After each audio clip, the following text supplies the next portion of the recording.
Good morning, student. I am Mr. Vikas Sahebrao Ransingh from Krishna Mahavidyalaya, Retri Budrug, Department of Chemistry. Today I will deliver 11 Science Chemistry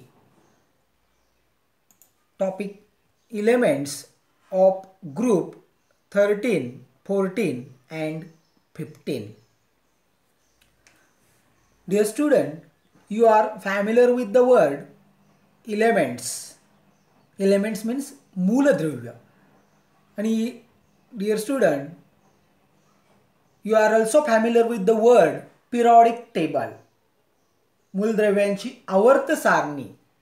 इयत्ता 10वी मध्ये तुम्ही मूलद्रव्यांची आवर्त सारणीची बरीचशी माहिती अभ्यासलेली आहे. त्याचं वर्गीकरण तुम्ही अभ्यासलेलं आहे. मग 8वी मध्ये काही या मूलद्रव्यांचा अभ्यास केला आहे, 9वी मध्ये केलेला आहे, 10वी मध्ये सुद्धा केलेला आहे. त्याच इलेमेंटचं आपण क्लासिफिकेशन केले, म्हणजे एक आवर्त सारणी तुम्ही थोडक्यात अभ्यासली की ज्याला आपण पिरियडिक टेबल म्हणतोय. ते पिरियडिक टेबल मधले हे जे ग्रुप 13, 14 आणि 15 याचा 11वी मध्ये आपण अभ्यास करणार आहोत. आता पिरियडिक टेबल सगळ्यांनी अभ्यासलेला आहे, बघितलेला आहे. त्याचा आउटलाईन सगळ्यांच्या लक्षात आहे. बघा मी इथं आउटलाईन काढलेला आहे. आता याच्यामध्ये काय दिसतंय? What you have to see, there are vertical columns. Vertical columns means this, that is called as vertical columns and that is horizontal rows. आडव्या ओळी, हे उभे स्तंभ आणि आडव्या ओळी. आता याच्यामध्ये एकूण उभे स्तंभ किती आहेत? तर एकूण उभे स्तंभ आपण मोजूया. बघा 1 2 3 4 5 6 7 8 9 10 11 12 13 14 15 16 17 18. Total vertical columns are present in the periodic table is 18. आता हॉरिझॉन्टल रोज की ज्याला आपण पिरियड्स म्हणतोय. Vertical columns are called groups की ज्याला तुम्ही गण म्हणत होता. आता गण म्हणायचं नाही, आपण त्याला आता इंग्लिशमध्ये बघायचं. आता आपण सायन्सला आलेलो आहे आणि आपलं लँग्वेज ऑफ आन्सर आहे English. And that's why just we have to speak very well in English. You should write in English. इंग्लिशमध्येच तुम्हाला समजून घेण्याची आता गरज आहे, कारण आपला लँग्वेज ऑफ आन्सर काय आहे? इंग्लिश आहे. मग आता यामध्ये जर गेलो तर हे व्हर्टिकल कॉलम्स टोटल 18 आहेत. That are called as groups. Horizontal rows just we have to count here. That is first horizontal row that contain only 2 elements. That is first, second, third, fourth, fifth, sixth and seventh. Seventh row is incomplete. यामधील काही मूलद्रव्यांचा शोध अजून लागलेला नाही. काहींचा लागलेला आहे पण ते अजून याच्यामध्ये इन्क्लूड केलेले नाही, त्यामुळे ते तिथे इनकम्प्लीट दिसत आहे. हे जे हॉरिझॉन्टल रोज आहेत दॅट कॉल्ड ॲज पिरियड्स. आता ह्या बॉटम ऑफ द पिरियडिक टेबलला सुद्धा टोटल हे 14 आणि खालच्या रोला 14, टोटल 28 एलिमेंट आहेत. ॲक्च्युली ह्या 2 व्हर्टिकल कॉलम्स म्हणजेच आपण ग्रुप म्हणतोय, तिसऱ्या आणि चौथ्या ग्रुपमधले हे जे 2 एलिमेंट आहेत ह्याच्यामध्ये हे 14 एलिमेंट्स आहेत. म्हणजे पहिला एलिमेंट इथं आहे लॅन्थनम, इथं हाफनियम आहे आणि इथून राहिलेले सगळे इथं मांडलेले आहेत. ह्या दोघांमधले एलिमेंट इथून इथंपर्यंत सगळे आलेले आहेत. ॲक्टिनम, रुदरफोर्डियम, इथं ॲक्टिनम आहे, इथं रुदरफोर्डियम आहे 89 आणि इथून इथंपर्यंतचे सगळे आहेत. हे इथं बॉटम ऑफ द पिरियडिक टेबलला प्लेस केलेलं. याचा अभ्यास तुम्ही 10वी मध्ये केलेला आहे. बघा हे जे पिरियडिक टेबल आहे हे 4 ब्लॉकमध्ये आपण डिस्ट्रीब्यूट केलं होतं. कुठले कुठले आठवतात का? बघा just S you can you recall? S block, P block, D block and F block elements. यापैकी विद्यार्थी मित्र S block and P block एलिमेंटचा अभ्यास म्हणजे निम्म्याच पी ब्लॉकचा अभ्यास आपण 11वी मध्ये करणार आहे. राहिलेल्या पी ब्लॉकचा जे इलेमेंट आहेत त्यांचा अभ्यास, डी ब्लॉकचा, ए ब्लॉकचा अभ्यास आपण 12वी मध्ये गेल्यानंतर करणार आहोत. आता एकूण तर 118 एलिमेंट आहेत हे ह्याच्यामध्ये बसवलेले आहेत. मग ह्याचं क्लासिफिकेशन का केलेलं आहे जरा आठवा बघू. हे पिरियोडिक टेबल आता मी दाखवलं बघा सगळं. पहिला एलिमेंट आहे आपला इथं हायड्रोजन. पूर्वी 2 पद्धतीनं आपण नंबरिंग करत होतं. आता आपण नंबरिंग कसं केलं होतं, सुरुवातीला 1 ते 18 मध्ये गेलो होतो नाही का. 1 ते 18 आपण बघितले होते. नंबरिंग केलं 1 2 3 ते इथं 18. इथं दाखवताना जुन्या पद्धतीने आहे. फर्स्ट ए, सेकंड ए, त्यानंतर third A, third A, fourth A, fifth A, sixth A, seventh A आणि 8th ए. त्यानंतर फर्स्ट बी, सेकंड बी, थर्ड, फोर्थ, फिफ्थ, सिक्स, 7, 8 मध्ये 3. ही जुनी मेथड सुद्धा आहे. हेही लक्षात ठेवा, हेही माहीत असणं आपल्याला गरजेचं आहे. आता हे बदललंय. आता आपण सलग नंबर दिलेले आहेत 1 ते 18. 1 2 इथं झाला पहिला ग्रुप, दुसरा ग्रुप, थर्ड, फोर्थ, फिफ्थ, 12, 13, 14, 15, 16, 17 आणि 18. आपण आता अभ्यास करणार कुठला 13, 14, 15 ह्या 3 ग्रुपमधल्या एलिमेंटचा फक्त अभ्यास आपण करणार आहे. मग हे आहे असं आलं का हो? नाही मित्रांनो. ह्या एलिमेंटचं हे जे पिरियोडिक टेबल तयार करण्यासाठी बऱ्याच शास्त्रज्ञांनी खूप प्रयत्न केलेत. कशासाठी आपल्याला हे पिरियोडिक टेबल गरजेचं आहे? Why is the periodic table so important? हे जे गाईडलाईन क्वेश्चन्स आहेत, मी गायडिंग क्वेश्चन्स देतोय, ह्याचा घरी गेला तर असा हे लिहून काढा आणि याचा विचार करा. पुढच्या लेक्चरमध्ये मी तुम्हाला प्रश्न विचारेन त्यावेळेस ते तुमच्या लक्षात आलं पाहिजे. Why is the periodic table so important? हे गरजेचं आहे का? होय मित्रांनो, गरजेचं आहे. जर आपण ह्या एलिमेंटचा व्यवस्थित अभ्यास केला नसता तर आपल्याला कुठला एलिमेंट कुठं वापरायचा आहे हे लक्षात आलं नसतं. त्याचे युजेस काय आहेत, त्याचे ॲडव्हान्टेजेस म्हणजे काय आहेत, ड्रॉबॅक्स काय आहेत हे आपल्याला समजले नसतं. आणि त्या एलिमेंटचा, त्या मूलद्रव्याचा आपल्याला अभ्यास करता आला नसता, वापर करता आला नसता. आपल्या भावी जीवनामध्ये आपण तो करतोय. फॉर एक्झाम्पल गोल्ड आपण वापरतोय, त्यानंतर ॲल्युमिनियम आपण वापरतोय, आयर्न वापरतोय, सिल्वर आपण वापरतोय. हे सगळे एलिमेंट आहेत, मूलद्रव्य आहेत. हे निसर्गात मूलतः सापडतात. त्याचं एक्स्ट्रॅक्शन आपण करतोय, प्युरिफिकेशन आपण करतोय. मग त्याच्या प्रॉपर्टीज काय हे आपल्याला कळलं पाहिजे. त्याची म्हणून आपण हे पिरियोडिक टेबल तयार करण्यामागचं ते एक महत्त्वाचं उद्दिष्ट आहे. Why is the periodic table shaped the way it's shaped? आपण आता फॉर्मॅट बघितला. 1 ते 18 व्हर्टिकल कॉलम्स केले, 1 ते 7 हॉरिझॉन्टल रोज केले. पिरियड्स त्यांना म्हणतोय, व्हर्टिकल कॉलम्सला आपण ग्रुप्स म्हणतोय. त्याच्या पद्धतीने त्याचा शेप आलेला आहे. Why do element combine? Why do element react?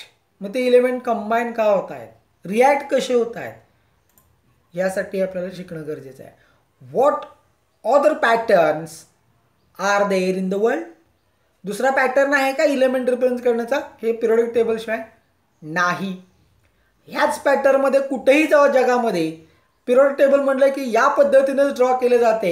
1 ते 18 व्हर्टिकल कॉलम्स असतात, 1 ते 7 हॉरिझॉन्टल रोजच असतात. या व्यतिरिक्त अदर कुठल्याही पॅटर्ननुसार हे इलेमेंट क्लासिफाय केले जात नाहीत. हेच पिरियोडिक टेबल आपण सगळीकडे जगामध्ये वापरतोय.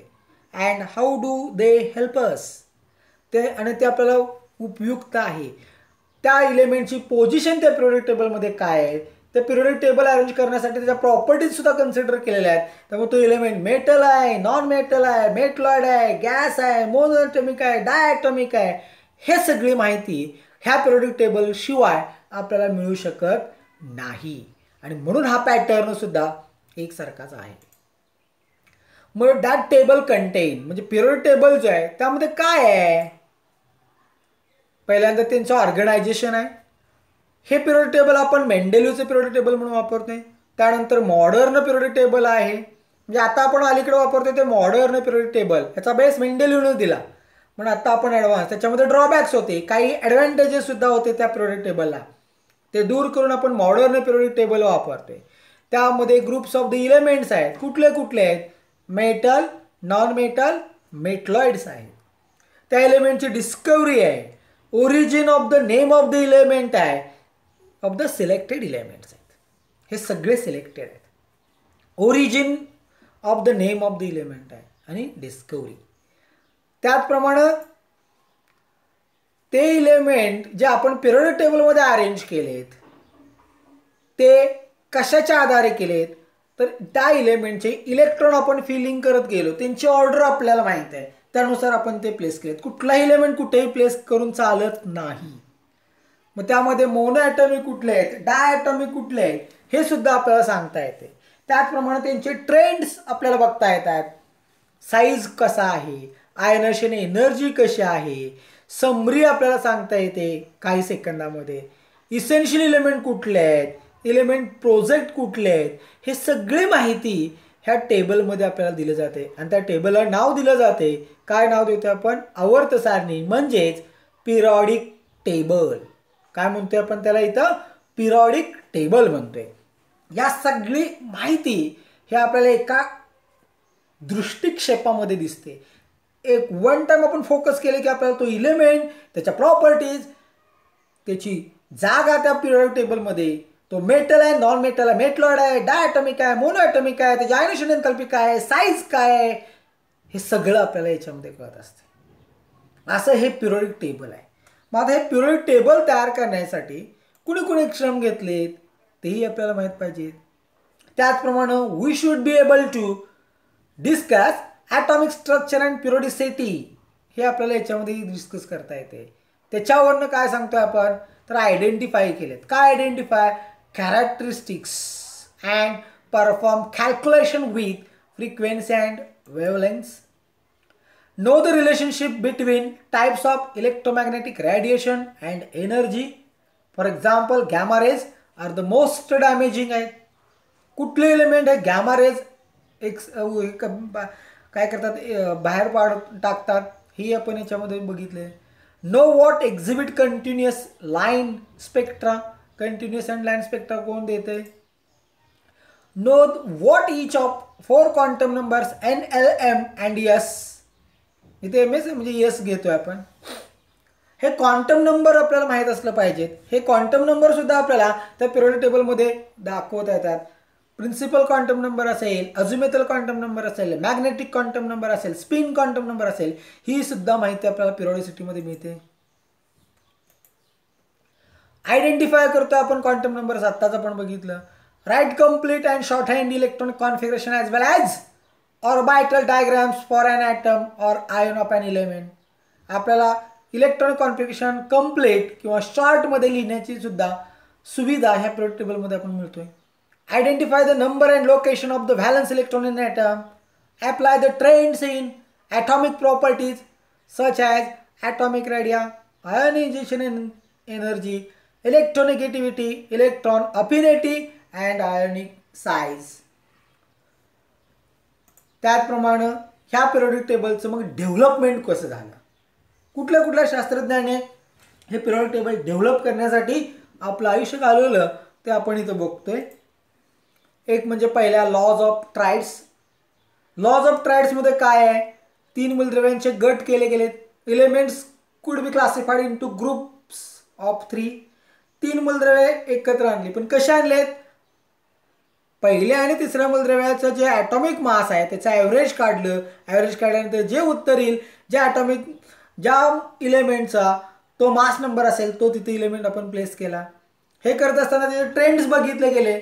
Physical properties such as density बघितली, melting point, atomic mass observe केलं आणि मगच त्यांचे काय केले, 3 इलेमेंटचा गट केला.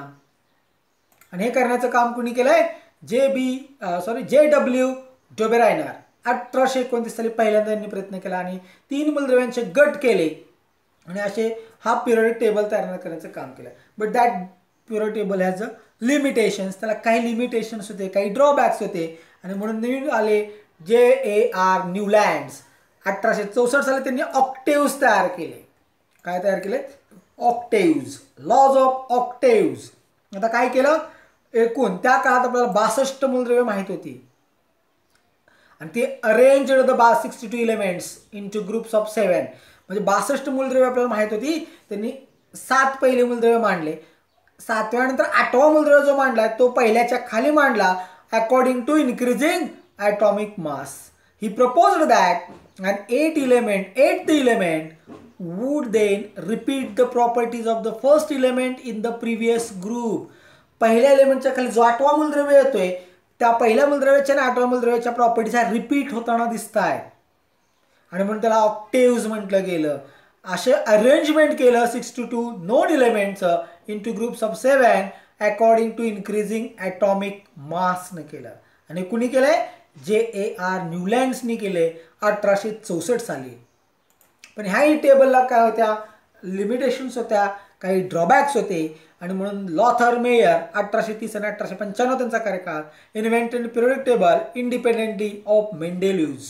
मेंडेलिव्जच्या अगोदर काम केलं परंतु त्यांचं वर्क पब्लिश केलं गेलं 1 वर्ष नंतर. आणि मग मेंडेलिव्हनी जे आपल्याला पिरियोडिक टेबल दिलं त्यामध्ये व्हर्टिकल कॉलम्स आले, हॉरिझॉन्टल रोज आले.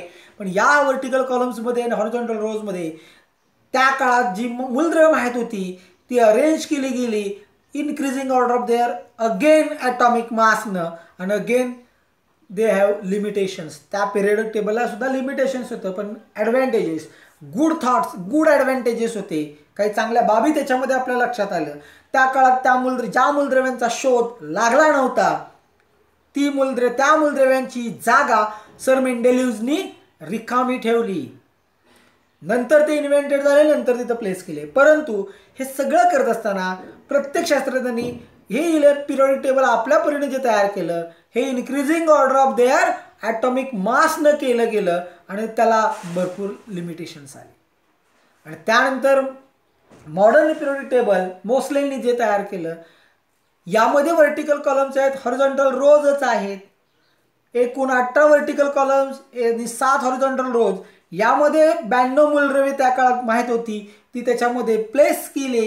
ही प्लेस करत असताना फक्त एक बदल केला गेला. तो बदल केला गेला म्हणजे हे सगळे इलेमेंट अरेंज केले on the base of increasing order of their atomic number. आणि ॲटॉमिक नंबरनं ते इलेमेंट सगळे प्लेस करत गेले आणि आपल्याला मॉडर्न पिरियोडिक टेबल हे इथं आपलं तयार झालं. ते मॉडर्न पिरियोडिक टेबल हे या पद्धतीने दिसते. पहिला इलेमेंट की जो लाइटेस्ट इलेमेंट आहे की त्याचं नाव आहे हायड्रोजन, त्याचा ॲटॉमिक नंबर 1 आहे. तो इथं आपण दाखवतोय किंवा त्या काही ठिकाणी आता सेंटरला सुद्धा प्लेस करण्याची सोय आहे. इथंही तो दाखवला जातोय. ॲक्च्युली ती जागा इथं आहे पण तो इथं दाखवला चालतोय. तो पहिला आहे, लाइटेस्ट आहे, नॉन मेटल आहे.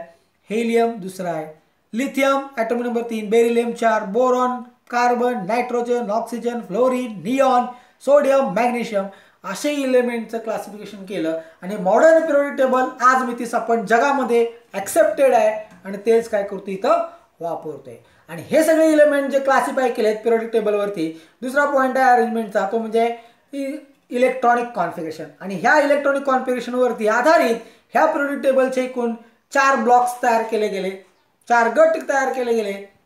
पहिला गट म्हणजे S block element, P block element, D block element आणि F ब्लॉक इलेमेंट. आता पहिला आणि दुसरा ग्रुप जो आहे लेफ्ट हँड साईडकडून पहिला आणि दुसरा ग्रुप ह्याला S ब्लॉक इलेमेंट म्हटलं जाते depending upon the electronic configuration.